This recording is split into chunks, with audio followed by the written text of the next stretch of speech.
RAF jets took off from the British base in Cyprus for the long flight to hit Houthi targets in Yemen.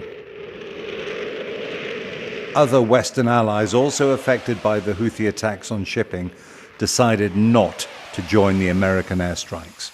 Britain said these raids do not escalate the widening war in the Middle East. Others, in the Middle East and beyond, say that they do. In Yemen, the Houthis reenacted the Hamas attacks on Israel that started the war. They get their weapons from Iran.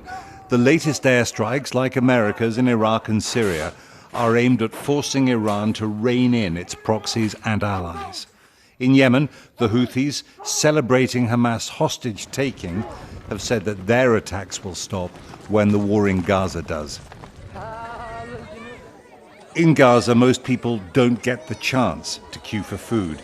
Aid workers told me that even the 45-day ceasefire currently being talked about might not be long enough to tackle Gaza's huge humanitarian crisis. But all sides need a ceasefire.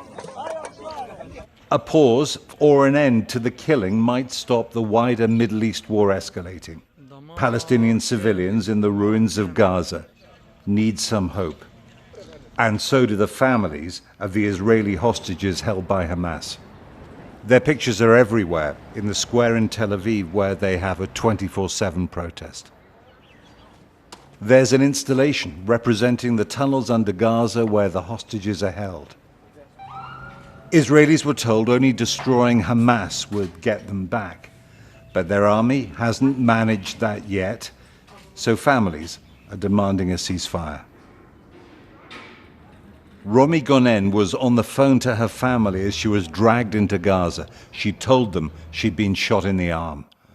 Her sister Yarden wants Prime Minister Netanyahu to make a deal to bring the hostages home. He's the one that in the head of all of that, but they're all responsibility. They should have prevented it, and if they couldn't manage to prevent it, we need to do everything we can to release them. Look, I mean, what is your biggest fear at the moment for your sister? Maybe she's very ill. Maybe she was sexually abused, and that's my biggest fear as a woman. And maybe she's already dead.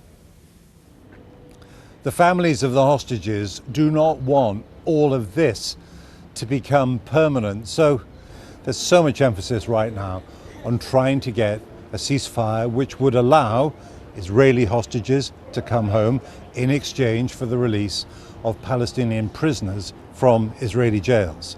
Now, if a ceasefire could become permanent, the Americans, the British and others are hoping it could be the springboard for new diplomacy that might transform the Middle East. That's getting ahead of events though, because first of all, there needs to be a ceasefire. Prime Minister Benjamin Netanyahu is sending out mixed messages about a ceasefire. He is deeply unpopular. His opponents say he should go. Among them is Ehud Barak, former Prime Minister, a retired general who used to be Netanyahu's commander in the army. The public has to choose. This government lost the trust of the public, so the natural solution is a new election. Now, Netanyahu doesn't want to lose power, so it should be imposed upon by the situation. Here in Tel Aviv and right across the Middle East, warnings are coming thick and fast about the danger of this moment. A ceasefire in Gaza at least buys time. Jeremy Bowen, BBC News, Tel Aviv.